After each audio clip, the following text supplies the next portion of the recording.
everybody, it's Diandra Marie, and I am here on the first day of Inked Out New Jersey, which is the annual tattoo convention, and we're at the Meadowlands Exposition Center, and we have some of the best tattoo artists from all over the country, all here in one place. Check it out. Johnny. Ink my whole body, I don't give a motherfucker. Ink my whole body, I don't give a motherfucker. Ink my whole body, I don't give a motherfucker. Ink my whole body, ink my whole body. Got so many tats, you can't even count them up. In the shop every week, I can't seem to get enough. My aunt say my skin too clean to mark it up, and I'm ink my whole body, I don't give a motherfucker. I'm blowing perp, no shirt, windows down, screaming cash rules, showing off my tattoos. Hoes spazzing when they see me, run up on me starstruck, asking can they read me.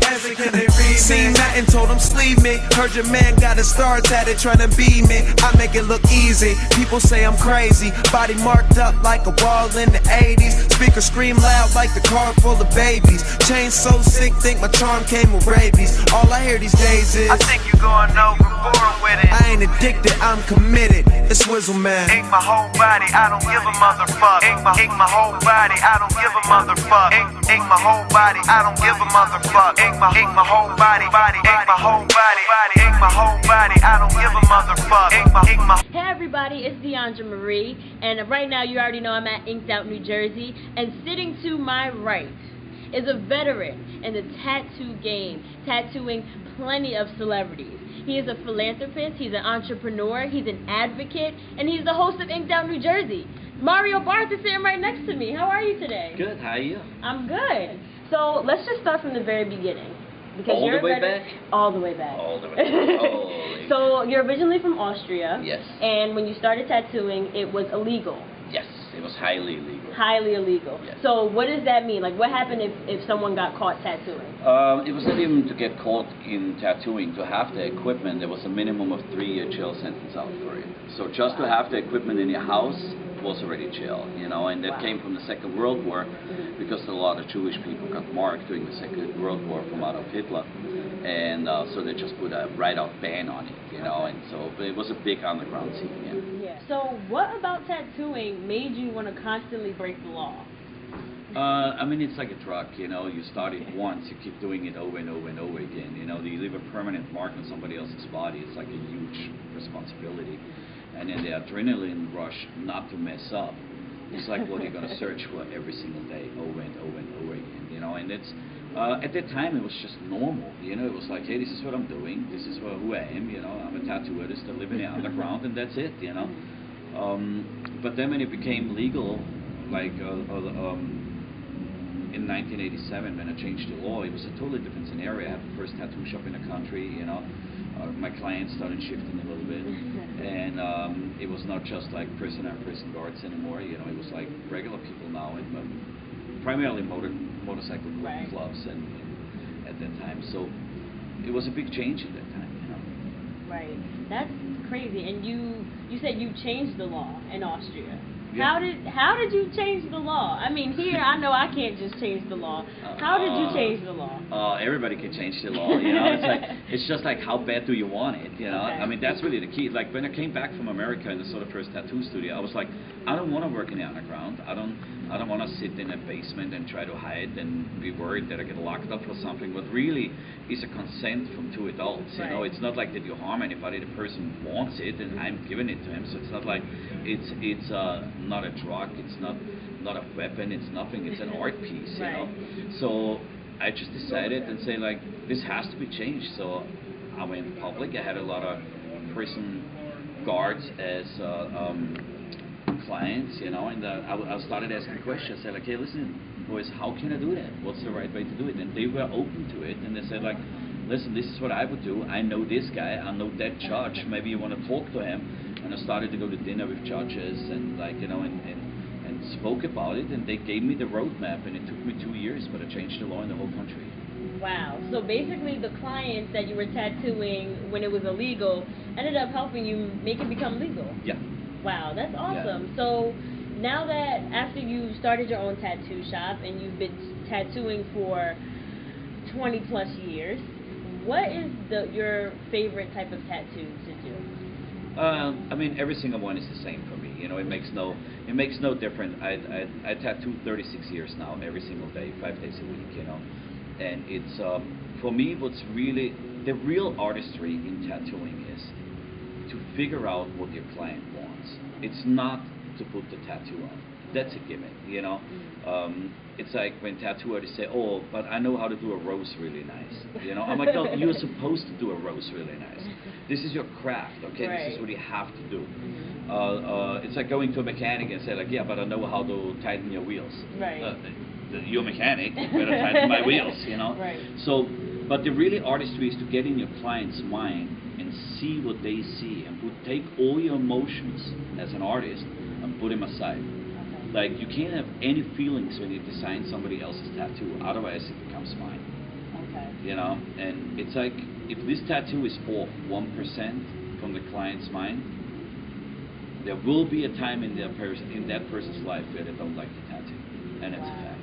Just by 1%. Just 1%, because you have to understand, it's like you live in a $10 million mansion, right? I give it to you. I give it to you as a gift, and then I go, before you move in, I take a sledgehammer, and the first tile, when you walk into a house, I'm gonna smash. Okay. After 10 years, you're gonna hate that house. So it's because of that, because you only focus on this one spot. Right. And especially by a tattoo, which you have to carry, right? You change. You have to make sure it was yours. If it wasn't yours, 100%. When you get older, 20 years later, you're gonna recognize that this wasn't really me. And that's really the bad part of it. Right. And you're covered in tattoos. And even though you don't really have enough, like a lot of feelings when you tattoo others, how do you feel when you get a tattoo on your body? Is it something you think about? Is it something that's just like, just do it, who cares? I mean, it shifted, you know, when I was young, when I started to get tattooed. It's like, I got tattooed so that nobody talks to me. Nobody speaks to me, you know. It's like I wanted to have people cross the street in front of me because I wanted to be an outlaw, you know. Okay. Then when I started to become more and more as a tattoo artist, I just got tattooed to get coverage because I needed to learn. That was the only way to learn, is to get more tattoos. Didn't matter what the design was, didn't care what the meaning was, wasn't that. Was completely unimportant. Okay. Okay. No, so who are some of the friends that you have that shouldn't be tattoo artists, but you let tattoo you? I mean, there's many. Tommy Lee, Avril Lavigne, Vanilla Ice, and it goes on and on and on. Most likely every celebrity I ever tattooed me. Oh, so it's kind of like an exchange. Yeah, it's like an exchange student. It's like, you go over here, you try this, you know, and then we go from there. Okay. Awesome. So fast forwarding, you know, like you said, some of the first clients you had were criminals or police officers, and you know, you have a program where criminals or convicts can get certain tattoos removed by, you know, gaining a certain amount of credits. So how does that work? I mean, it's a fact, right, that it's like there's still a certain part when you want to re-enter society, right? Like this is how the general public calls it. We just call it when you straighten out your life. It's like sometimes tattoos are in your way, you know, especially when they're gang related, because gang related, they always have to be visible. They have to be in their face. They have to be in the park. They have to be in the front of like everybody's appearance. That's the first part, you know. Right. Most of the time you can't get a job with that part, you know. I mean, if you are, let's say, you were young and dumb and you're a right extremist and you have a swastika on your forehead, you're not going to get a job in a bank. It's not going to happen. So, and it doesn't necessarily mean that those were bad people. They were bad guys. They maybe grew up in the wrong area. They didn't have the right chances to do it, and just that's how stuff sometimes goes. Okay, we all have that. That's what I provide, that second chance. If somebody wants to come out and say, like, listen, I want to go to university, I want to go and get this job, I have this tattoo, I'm sorry, I can't do it, then we take care of it. We know doctors, you know, we put them in place, we hook them up with the laser people, and then they remove it for free so that they have a re-entering, and we maybe never see them again, and some we are friends with for 10 years now, you know, where they say, like, they're working now in a government position, you know, or they're working in a bank now, or they're lawyers now, and you know, that's it. You know? And so you just mentioned that, you know, you let people get tattoos, you let convicts get tattoos removed so they were able to get jobs. Now, recently, Starbucks has this thing where they don't want to hire any more baristas that have tattoos. So what is your take on companies who don't want to hire, you know, employees that have tattoos? I mean, get with the times, you know. I mean, it's just that simple. It's If you consider that 29%, or it's even more now, 30% of Americans have tattoos, I think you're losing out on a big clientele. So, you know, Exactly. it's a tattoo. Come on, it's a form of self-expression. It's like if somebody has green hair, what you fire them, you know, for what? Right. So.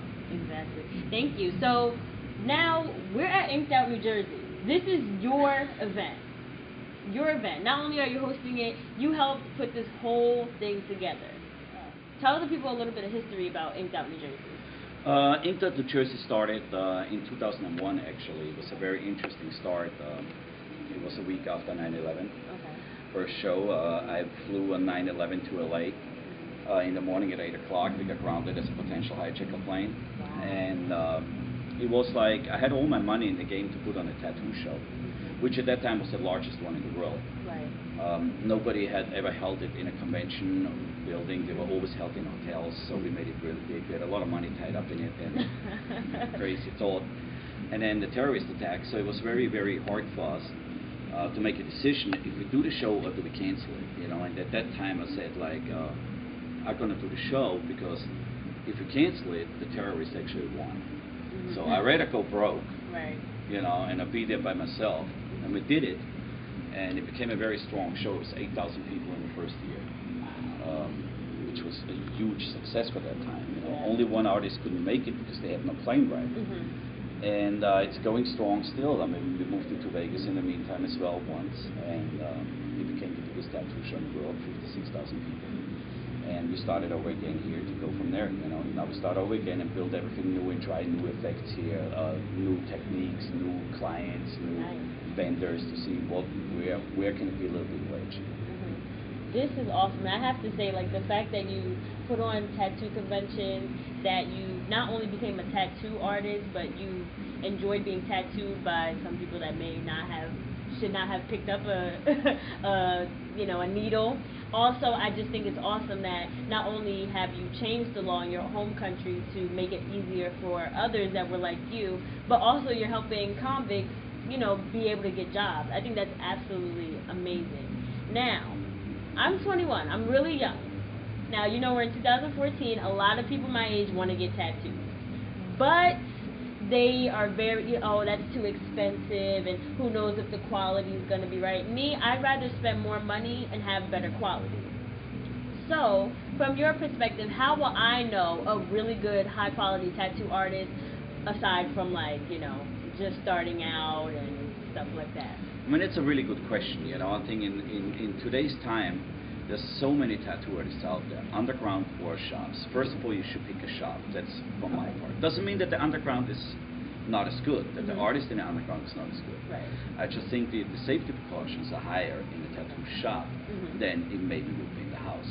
I think the biggest advantage what the current public has, or the current youngsters have, like you have, is you have the internet. You know, I mean, you can do your research.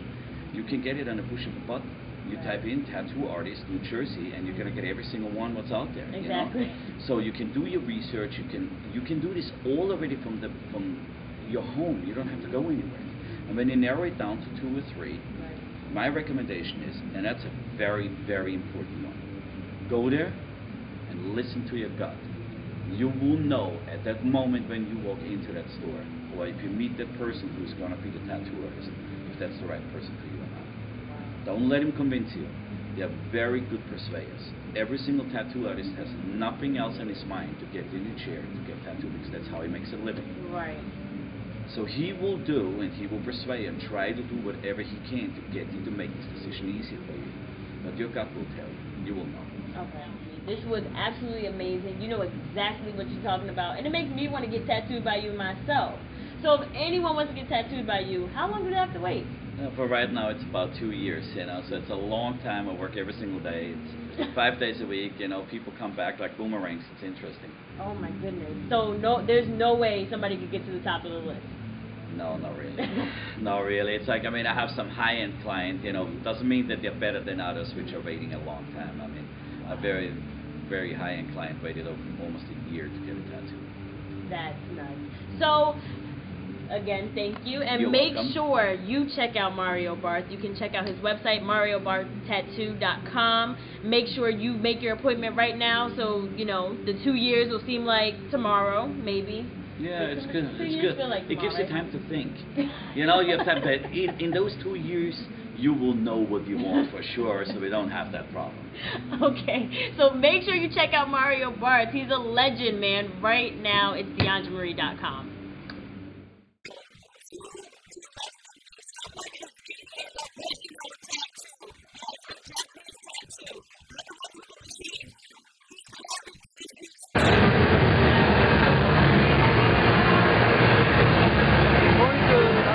Whole body, I don't give a motherfuck. Ain't my whole body, I don't give a motherfuck. Ain't my whole body, ain't my whole body. I got stars over here, little star over there. Stars everywhere, cause nigga it's star year. The name Star Power, my jewelry is star bright. Tat in my face, say I'm living a star life. And by the way, you know it's Taylor Gang.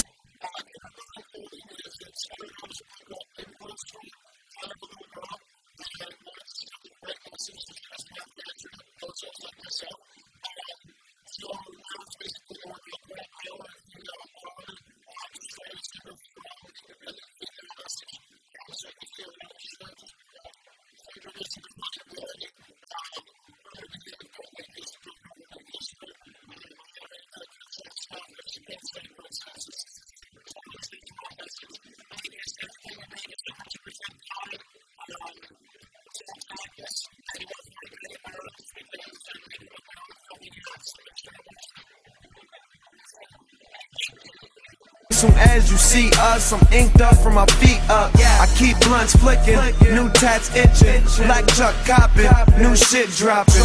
I'm the one they call young, body marked up like a subway in Harlem. Niggas say that's hard, white people think it's awesome. Chest neck tatted, whole sleeve on my arm done.